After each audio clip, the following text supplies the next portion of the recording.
Hi, this is Sean Schultz. I'm joined by Jeff Hickman, the Director of Public Affairs for the State of Hawaii Department of Defense. Is that right? That is correct. Thank you, sir. What's your agency's role in the crisis right now? So I'm the director of public affairs. It's a large department which includes the Hawaii National Guard and our emergency management. So I do a lot with the National Guard. That's our biggest division. But when an emergency happens, I step in and assist our emergency managers. And so that's what I'm doing the last couple of days, just trying to get the messaging out, the accurate messaging to the media so they can share with the rest of the world, what happened in Lahaina. Everybody has seen the images. It looks like a bomb went off. The town is lost, but there's some little positive stories. There's stories of aloha coming from across the nation. That's all happening because of the worst event in our history.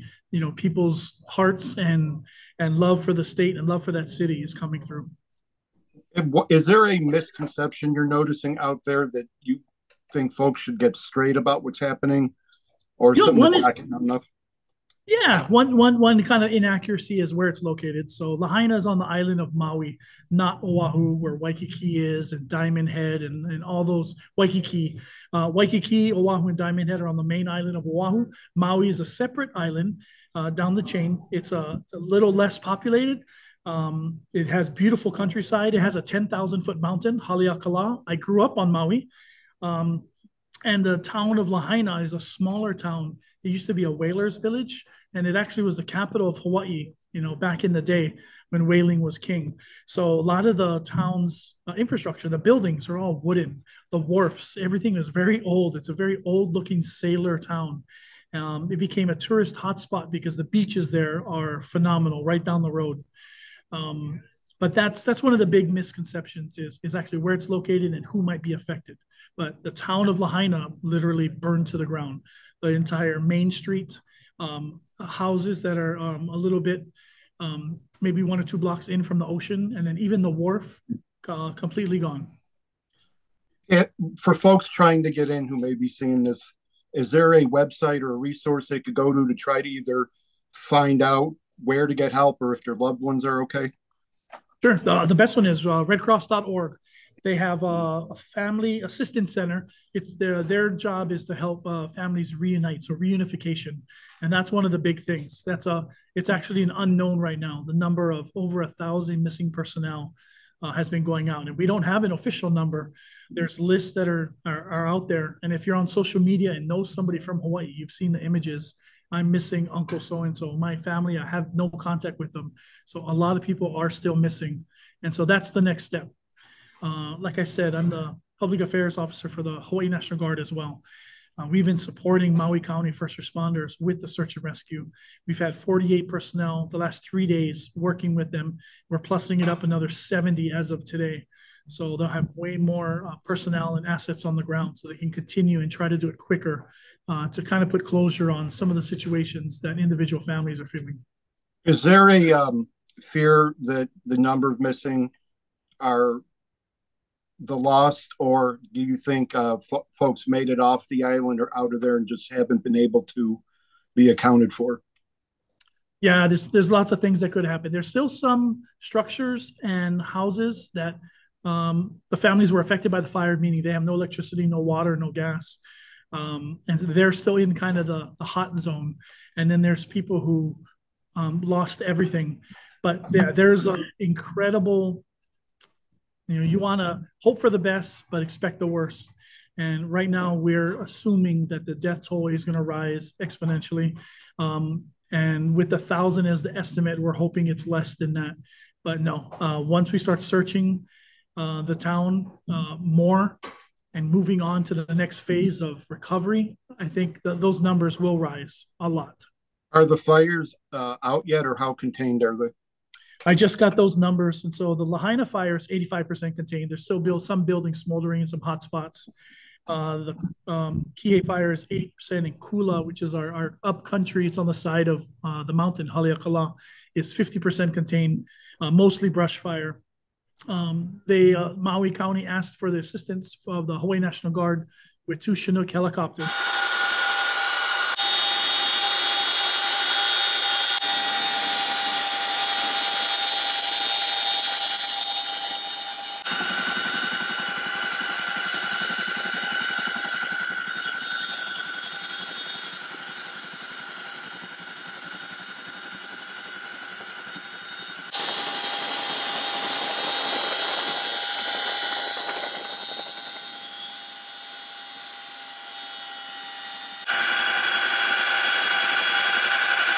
and they made over 105 drops and 190,000 gallons of water dropped in 2 days. And it really helped the pilots. We interviewed them after, and they said they could see the difference from the first day to the last just from their drops.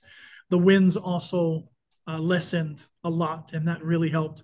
The first day of the fire, the winds were so strong we couldn't get any helicopters up. But in 2 days, with 27 hours of flight time, they were able to assist the Maui Fire Department. And again, the fire department and the police department and those first responders and emergency managers for Maui have been working around the clock, trying to get information and respond to whatever was happening. They needed help. And that came in the way of President Biden, Governor Josh Green getting those emergency proclamations.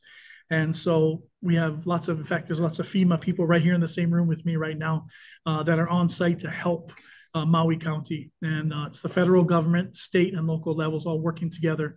It's one of the best ways that we can respond to this incident. For residents who manage to make it out, is there any program or site set up where they can get some state assistance in rebuilding or relocating something? Yeah, the rebuilding, that's the next step, and FEMA will also assist with that. There'll be a lot more information coming out about that stage of the recovery process. But right now, there's like two types of people that we wanted to assist in Lahaina who were affected. Because lots of hotels and hostels and B&Bs where people are staying, Airbnbs. And so there was the tourists, and then there was the residents. So for the tourists who are in the area, if they lost everything or they were affected by it, we wanted to get them out of Lahaina to a safer place on Maui, and then get them on their way home. Some of them, their flights weren't for a week or so, so they were able to be transported over to Oahu, and the state and counties have assisted with free transportation, getting them to the convention center. We can hold about 4,000 people there, refugees, tourists who are affected. We can also move Maui personnel if they wanted to come out. And the reason why, there's a difference between those two is because of the limited resources that we have here in Hawaii. We wanted to get the tourists, make sure they're safe, and move them on, either get home or get to Oahu, and then be able to save the resources for the Hawaii residents that needed it. So being on the island is tough. But, I told you about the aloha coming in from across the country. Is after I do a story like this, I'll get 3 or 4 emails because people Google my name and they'll say, I want to help, which is excellent. Surgeons, truck drivers, people on neighbor islands even who see it and they go, yeah, how can I help? The donation centers have been overwhelmed. The shipping companies are assisting getting those supplies to Maui. There's actually a high school on Maui that's serving as a shelter for residents and a distribution point for relief. And it's full. They're getting blankets, food, clothes, because people lost everything. So the aloha has been coming through, and the shelters and the donation sites are really taking off. Speaking of that, what's the best way then for folks watching to help? Is it full and they can't take more help? Is there Red Cross? I think contacting redcross.org, and then there's links there that can get them to help to assist. They can also go to mauicounty.gov, mauicounty.gov, and that's the Maui County website, and they have a lot of information and resources. Maui County, the leadership there, they're about messaging their residents and getting them the most information. They're concerned about responding and ensuring that their residents are taken care of. So they're not really anxious about spreading the word outside. So my job is I can take what Maui is not doing and help spread the word. So thank you for asking that question, because Maui is busy looking internal when the state and the federal government can help them look out to try to get more resources. I will have, when it airs, a banner up with the website, and we'll put some stuff on our main website. Just a couple more. Is your family and friends, if I may ask, okay? You know what? I have a good friend who's my best man at my wedding. He's a firefighter on Maui, and I contacted him right away to ask, is he okay? And he's an old fart like me, so he's working a desk doing his part, so he is safe. As far as my friend, there was one firefighter who was in stable condition. He flew to Oahu for treatment, but we heard he's doing okay. I grew up on Maui. My dad lives there. They're safe where they live. So I know that town. I spent my honeymoon there recently within the last year. My mom used to teach at the school, Kamehameha Third Elementary. That's right there on Front Street, right next to the world famous, the world's largest banyan tree. That is right there in town. I heard a statistic today that I didn't understand. It said it was about an acre big. It takes up almost a whole city block. It is a gigantic tree. It grows up and the roots go into the ground. So there's like multiple stumps, but it's all one tree. It's like a little bit of an avatar, but it's a crazy tree, and it's the world's biggest. So Lahaina, the small little town on the island of Maui, has the world's biggest tree. It's amazing. They're very proud of it. It did get singed. There is damage to it. They're trying to get an arborist there to check it to see, but everybody's hoping, and it looks like it's okay, but it's going to still need a lot of care. But that's going to be a sign of Lahaina and the people of Maui, is that if that tree really comes through. But that's a big part now, and something that a lot of people are watching. I just saw a report on the tree, and they said that it's, like you said, singed, but the roots look like they've been damaged. So that's important. Yes. Always important to have something like that. One more quick one. Is there a number or any type of guesstimate on the injured yet? You know what?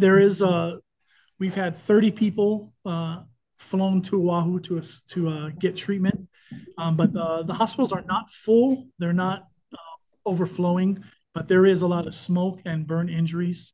There's going to be the first responders, because this is like 9/11 when some of the workers had lung issues. This is ash there, and that's one reason we're trying to keep people out. So right now Lahaina is closed. If I had to get a good message out, it's letting people know Lahaina is closed. It's getting ready for the next steps of the recovery process. There's finding all the loved ones. There's taking out the serious hazmat that's there. Then it's inviting only the residents and the business owners to go back and grab what they can from their areas. And then there's the cleanup and then the rebuild. We're talking months, maybe even years before Lahaina is fully restored. But there's a lot of steps. And so we're trying to keep people out of Lahaina that don't need to be there. One is for their safety. If that dust kicks up, there's a no flight area there, so it doesn't kick up the ashes. And it's like an active crime scene. They want to preserve everything that's there and do it methodically and correctly. And it's slow. And we're asking for the patience of the people of Maui, and it's really hard to even ask them for anything during this horrendous time. Absolutely. We'll let you go there. We appreciate you joining us, Jeff Hickman, and all of our hearts and prayers, and we'll continue to keep everything up to date in any way we can help from our end. Mahalo. We'll pass it on to Maui. Thank you for having me. Thank you.